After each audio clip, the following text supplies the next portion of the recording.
সালাম আলাইকুম। আজকের এই ভিডিওটা খুবই গুরুত্বপূর্ণ একটা ভিডিও, যার সাথে বাংলাদেশের প্রায় 2 কোটি মানুষের রিজিক কানেক্টেড। তো আমার মনে হয় আজকের এই ভিডিওটা আপনাদের সবাই যদি ইচ্ছে হয় শেয়ার করবেন, কারণ এখানে বেশ কিছু তথ্য কানেক্টেড। আসসালামু আলাইকুম, সবাই কেমন আছেন? আশা করি ভালো আছেন। আপনারা সবাই ভিডিওর শুরুতে ভিডিওর কিছু অংশবিশেষ দেখে বুঝতে পেরেছেন ভিডিওটা কতটা গুরুত্বপূর্ণ। তাই আর বেশি কথা না বাড়িয়ে চলুন আমরা মূল আলোচনায় চলে যাচ্ছি। তার আগে সবাইকে রিকোয়েস্ট করব, যারা আমাদের চ্যানেলে নতুন আছেন প্লিজ সবাই সাবস্ক্রাইব করে সাথে থাকুন। চলুন ভিডিওটা দেখি। সালাম আলাইকুম।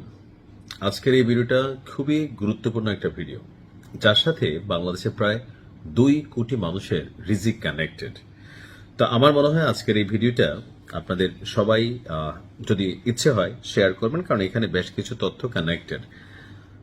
আজকের ভিডিওটা যদি আপনি বা আপনার পরিবারে অটো রিক্সা, ব্যাটারি চালিত রিক্সা, এই জিনিসগুলোর সাথে কানেক্টেড থাকে, আপনি হতে পারেন মালিক, আপনি হতে পারেন এটার চালক, অথবা এটার সাথে কানেক্টেড কোনো একটা ব্যক্তি, তাহলে ভিডিওটা খুবই গুরুত্বপূর্ণ, যেহেতু শেয়ার করবেন।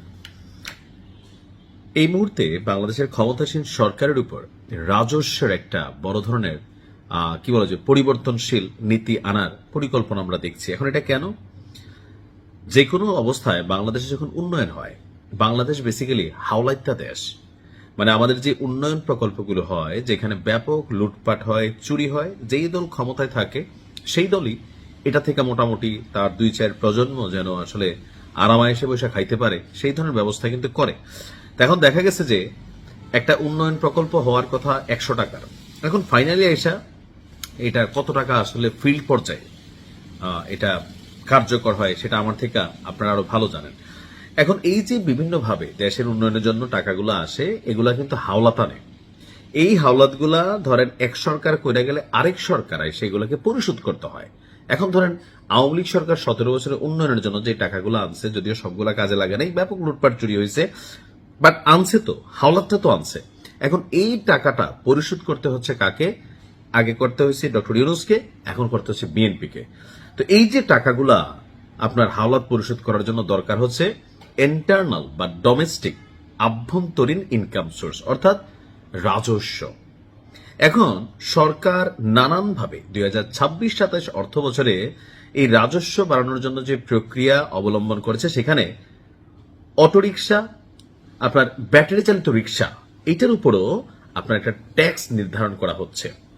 আমার ধারণা এটা কার্যকর হবে, অবশ্য দেওয়া উচিত, কেননা প্রাইভেট কার, সিএনজি বা অন্যান্য যারা আছে, ক্ষেত্র বিশেষে অটোরিকশা অনেক জায়গায় আপনার তাদেরকে ট্যাক্স দিতে হয়। আর যারা ট্যাক্স দেয় না তারাও ধরেন রোডের মধ্যে গাড়ি একটা নামাই দিচ্ছেন, যদিও যার যার কর্মের প্রয়োজনে নামাচ্ছেন, কিন্তু যিনি ট্যাক্স দিয়ে গাড়ি চালাচ্ছেন আর যিনি ট্যাক্স ছাড়া গাড়ি চালাচ্ছেন, এটার মধ্যে একটা পার্থক্য আছে। যে ট্যাক্স ছাড়া চালাচ্ছে সে 10 টাকা ভাড়া রাখলেও চলে, কারণ তার কোনো ট্যাক্স নাই। কিন্তু যেই লোক ট্যাক্স দিয়া চালাচ্ছে তার ইনকাম থেকে একটা অংশ ট্যাক্সে যাচ্ছে, সো তার কিন্তু ওই পরিমাণ ভাড়া ট্যাক্স ছাড়া ড্রাইভারের সমান হলে চলবে না। তো এখন সরকার যেটা করছে যে 1,000 থেকে শুরু করে 5,000 টাকা পর্যন্ত আপনার আয়কর আরোপের চিন্তা করছে। এছাড়া মোটরসাইকেল সহ আরো বিভিন্ন বিষয়ে ঠিক সেম জিনিসটি আসবে।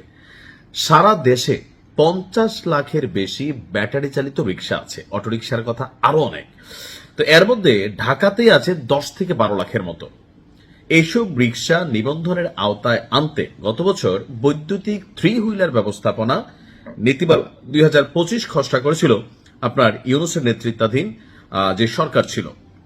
তো এখন এই মুহূর্তে এসে গত 28শে আগস্ট রাষ্ট্রপতির অধ্যাদেশে স্থানীয় সরকার আইন 2009 সংশোধন করা হয়। এতে সিটি কর্পোরেশনকে ইলেকট্রিক 3 হুইলারের নিবন্ধন এবং অনুমোদনের ক্ষমতা দেওয়া হয়।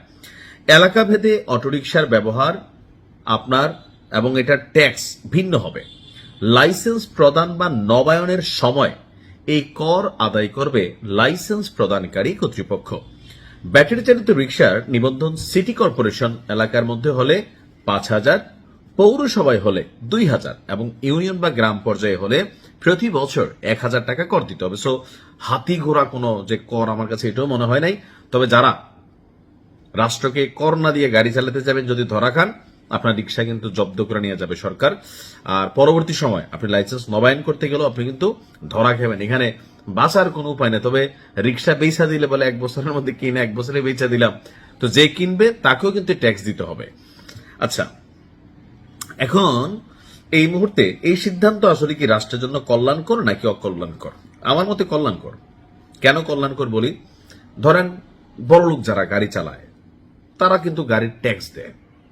এখন একটা গাড়ি যখন রোডে চলছে, এটা রোড পারমিট, এই যে সরকার রাস্তা করতেছে, এগুলো কিন্তু সব গাড়িওয়ালারা, সিএনজিওয়ালারা, বাসওয়ালারা, ট্রাকওয়ালারা তাদের উপর দিয়ে যাচ্ছে। তো রিক্সা চালায় যে লোকটা উপার্জন করছে, এখন অনেকে বলবেন যে ভিক্ষার সালে করুপ দেওয়া, বিষয়টা তা না। আপনি রাষ্ট্র থেকে রাষ্ট্রীয় প্রপার্টি ব্যবহার করে আপনি কিন্তু উপার্জন করছেন। আপনি যাত্রীদের বেলায় কিন্তু আবার খুব শক্ত, একটু রোদ্র উঠলে আপনি ভাড়াটা বেশি নিচ্ছেন, সবাই না, অনেকে ভালো মানুষও আছেন, একটু বৃষ্টি হলে আবার ভাড়াটা বেশি নিচ্ছেন। বিভিন্ন জায়গায় বিভিন্ন ধরনের ঘটনা ঘটছে। নির্দিষ্ট সুনিয়ন্ত্রিত আইন কানুন না থাকার কারণে অনেক জায়গায় অনেক ধরনের দুর্ঘটনা হচ্ছে। সো এই সকল কিছু থেকে পরিত্রাণ পাওয়ার জন্য আমার মতে এই ট্যাক্সের বিষয়টা আপনার পজিটিভ, নেগেটিভ না।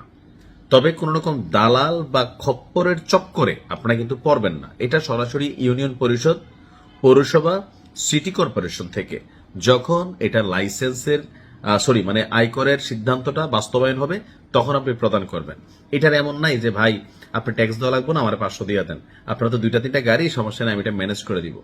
আপনি রাষ্ট্রীয় যন্ত্র কাঠামো ব্যবহার করলে আপনাকে এটা ট্যাক্স দিতে হবে। তবে যেহেতু মাত্র 1000 টাকা 1 বছরে, আমি মনে করি সহনশীল পর্যায়ে আছে, বাট সরকারের জন্য একটা রাজস্ব আয়ের সুযোগ হচ্ছে। কিন্তু এটার জন্য আবার যদি যাত্রীদের উপর ভাড়া বাড়ানোর কোন রকম প্রক্রিয়া করা হয় তাহলে সেইখানে আবার একটা ক্ল্যাশ তৈরি হবে। আবার অনেকে আছেন এটা নিয়ে রাজপথে নেমে যাবেন, আন্দোলন করবেন। এরকম মেন্টালিটি আসলে এই মুহূর্তে করা উচিত না। কারণ কোথাও না কোথাও রাষ্ট্রীয়ভাবে সরকারের উপর এই যে বিদেশি যে লোন পরিশোধটা, ঋণ পরিশোধটা একটা বড় অঙ্কের ধাক্কা আছে। আর এর মাঝখানে তেলের যে একটা পরিস্থিতি, সবকিছু মিলিয়ে একটা সরকার পরিবর্তনের পর সরকারের মধ্যে থাকে এক শ্রেণী লুটপাটে ব্যস্ত, আরেক শ্রেণী চিন্তা করে যে না ভাই, বিএনপি সরকারের তো ভাবমূর্তি ক্ষুণ্ণ হবে, ওই মন্ত্রী তো বিতর্কিত হবে, জনগণ আবার জানি ক্ষমতায় আনবে নাকি, আর ক্ষমতা থেকে পিছলাই গেলে যে কি হয় আওয়ামী লীগের পরিণতি দেখা, এটা সবারই কিন্তু একটা শিক্ষা। এত এক্সট্রিম লেভেলে এর আগে হয় নাই।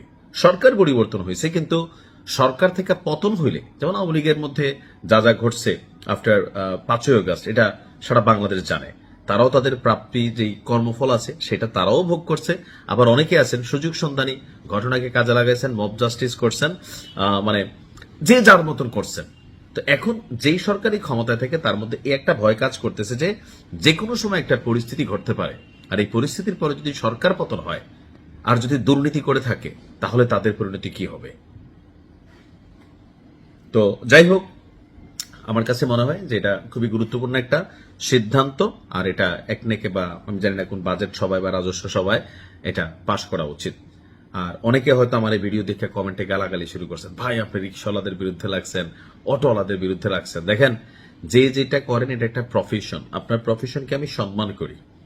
আপনি যে প্রফেশনে আছেন, আপনি রাষ্ট্রকে ট্যাক্স দিবেন, আপনি গাড়ি চালাবেন, আপনার মধ্যে একটা থাকে না অনেক সময় গাড়ি টাড়ির লগে লাগে, লে বেটা এই আমি ট্যাক্স দিয়ে গাড়ি চালাই, তুই বেটা এসব ফাও চালাইতেছস বলে থাপড় টাপড় দিয়ে ফেলে। আপনি তখন সিনেরা টান টান করে বলতে পারবেন, তুমি ট্যাক্স দো তো আমি কি ফ্রি চালাই? আমিও তো বছরে 1000 টাকা ট্যাক্স দিই, বলতে পারবেন না?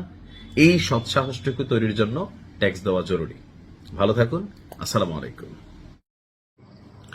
Doctor Mohammad Yunus Nobel laureate হওয়ার পরেও রাষ্ট্র ক্ষমতায় বসার আগে ওনার নামকে অনেকে একটা শব্দ দিয়ে ব্যবহার করতেন, ওনাকে বলতেন সুদী ইউনূস। তো আমি মাঝে মাঝে বলতাম যে বাংলাদেশের ব্যাংকিং সিস্টেমে আসলে সবাই সুদ দেয়, যারা ব্যাংকে টাকা রাখে, আমানত রাখে, সবাই আসলে সুদ খায়। এখন যার আওতায় যে ব্যাংক, সেটা হয়তো পার্ট অফ বিজনেস বা পলিসি বিজনেস, যাই হোক, এটার মধ্যে সারা বাংলাদেশের মানুষ কানেক্টেড কম বেশি। কিন্তু আজকে যে তথ্যটা আসছে ইসলামের সাথে ডক্টর মোহাম্মদ ইউনূসের এই সিদ্ধান্ত আসলে কতটা সাংঘর্ষিক, আমি আশ্চর্য হয়ে গেছি। কালের কণ্ঠের যে প্রতিবেদন, যে মার্কিন যুক্তরাষ্ট্রের সাথে ডক্টর ইউনূসের স্বাক্ষরিত একটি বাণিজ্যিক চুক্তি নিয়ে দেশে বিতর্ক তৈরি হয়েছে। অভিযোগ আছে তার নেতৃত্বাধীন অন্তর্বর্তী সরকার আমেরিকার সাথে agreement on reciprocal trade, ART চুক্তিটিকে সংক্ষেপে বলা হয়, এই চুক্তির অধীনে কিছু খাদ্যপণ্য আমদানির কথা উল্লেখ করেছে। আর তাতে বাংলাদেশে নিষিদ্ধ শূকরের মাংস এবং শূকরজাত পণ্য আনারও সুযোগ রয়েছে বলে দাবি করা হচ্ছে। দেশের আমদানি নীতিতে আদেশ 2021 থেকে 24 অনুসারে যে 26 ধরনের পণ্য বাংলাদেশে আনা যাবে না, তার মধ্যে অন্যতম হল শূকর এবং শূকরজাত, শূকরের চর্বি অথবা মাংসযুক্ত অথবা শূকরের মাধ্যমে তৈরি হয় এমন সকল পণ্য। দৈনিক কালবেলার এক প্রতিবেদনে আপনার এই তথ্য উঠে এসেছে। প্রতিবেদনটি করেছে আপনার কালের কণ্ঠ।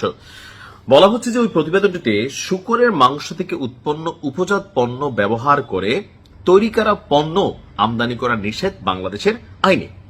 এটি নিষিদ্ধ হওয়ায় এই পণ্যের বাণিজ্যিক কোনো চাহিদা এবং উৎপাদন বাংলাদেশে নেই। তবে ব্যক্তি উদ্যোগে কোথাও কোথাও উৎপাদন হলেও সরকারি পর্যায়ে এই পণ্যের চাহিদা বা উৎপাদনের পরিমাণের কোনো তথ্য নেই। আর ডক্টর মোহাম্মদ ইউনূস নিজে এত সব বিধিনিষেধের পরও তার সরকারের ঠিক শেষ সময়ে তাড়াহুড়া কইরা আপনার মার্কিন যুক্তরাষ্ট্রের সাথে এই এআরটি নামক যে বাণিজ্য চুক্তিটি সেটা তিনি করেছেন।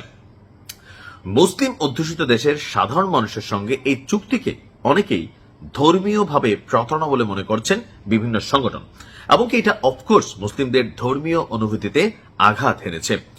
শুধু শূকরের মাংসই নয়, দেশে পর্যাপ্ত উৎপাদন থাকা সত্ত্বেও চাহিদা না থাকলেও গরু, মুরগি, ডেইরি সহ যে কোনো বিভিন্ন ধরনের মাংস আমদানি উন্মুক্ত করতে এই চুক্তিতে বাংলাদেশের জন্য অনেকগুলো শর্ত রেখেছিল মার্কিন যুক্তরাষ্ট্র, যা মেনেও নিয়েছিল ডক্টর ইউনূসের সরকার। এছাড়া চুক্তি অনুসারে বিজ্ঞান ভিত্তিক এবং স্বাস্থ্য ঝুঁকির কারণ ছাড়া মার্কিন কোনো কৃষিপণ্য স্যানিটারি পরিদর্শনে বাংলাদেশ আটকাতে পারবে না বলেও হাস্যকর শর্ত জুড়ে দিয়েছে যুক্তরাষ্ট্র। আর এই শর্তের কারণে দেশে পর্যাপ্ত উৎপাদিত হয় এমন পণ্য যুক্তরাষ্ট্র থেকে আমদানির অনুমোদন দিতে হবে সরকারকে। এছাড়া দেশে সংখ্যাগরিষ্ঠতার ভিত্তিতে ধর্মীয় কারণে যে সকল পণ্য নিষিদ্ধ তারও অনুমোদন দিতে হবে, যা একদিকে দেশের বাজারকে প্রভাবিত করবে, অপরদিকে এই যে উত্তেজনাটা তৈরি হচ্ছে এটাই হবে। যদিও কেউ কেউ বলছেন যুক্তরাষ্ট্রের আদালতে ট্রাম্পের পাল্টা যে শুল্ক, এই শুল্ক ইস্যুটাকে আপনার থামানোর জন্য অথবা যুক্তরাষ্ট্রের পাল্টা শুল্ক যেন বাংলাদেশের উপর বড় আকারে না পড়ে তার সরকারের মধ্যে আপনার এই চুক্তিটা আসলে তখন করা হয়েছিল। এছাড়া 60 দিনের নোটিশে উভয় পক্ষ চাইলেই এই চুক্তিটি বাতিল করতে পারবে বলেও আপনার বলা হয়েছে। তো বাংলাদেশের যে আমদানি নীতি আছে 2021-24 পরিশিষ্ট 1 ক্ষয়ের 8 ধারা অনুসারে, এটা কিন্তু আইনিভাবে আছে যে বাংলাদেশে জীবিত শূকর এবং শূকরজাত সব ধরনের পণ্য নিষিদ্ধ। এর আগের সরকারগুলোতেও আমদানি নীতিগুলোতেও এটা নিষিদ্ধই ছিল। অথচ ডক্টর ইউনূসের এই অন্তর্বর্তী সরকারের শেষ সময়ে গত 9 ফেব্রুয়ারি যুক্তরাষ্ট্রের সাথে যে বাণিজ্য চুক্তি সই হয়েছে তাতে পরিশিষ্ট 2 বাংলাদেশের বাজারে বেশ কিছু পণ্য প্রবেশ করার শর্ত হয়েছে। এখন দেখেন এই যে বিষয়গুলা ডক্টর ইউনূস সরকার আসলে কেন করছে। হইতে পারে শুল্কের চাপ, আরেকটা হইতে পারে যে তিনি আমেরিকাকে খুশি করতে চাইছেন বিভিন্ন কারণে। তার বিলিয়নস অফ ডলার, অনেকে বলেন যে মার্কিন যুক্তরাষ্ট্রে তার ইনভেস্টমেন্ট আছে, এমনকি আফটার সরকার পরিবর্তন বা পতনের পর তার ক্ষমতা হস্তান্তরের পর তার যে সেফটি বা যে কোনো ধরনের ইস্যুতে মার্কিন যুক্তরাষ্ট্র যেন অসন্তুষ্ট না হয়, সেই জন্য তিনি যতক্ষণ সরকারে ছিলেন মার্কিন যুক্তরাষ্ট্রের সাথে অনেক ধরনের চুক্তি করেছেন যা রাষ্ট্রীয়ভাবে ধর্মীয়ভাবে আসলে কোনোটাই সামঞ্জস্যপূর্ণ নয়। কি জবাব দিবেন ডক্টর ইউনূস? ভালো থাকুন।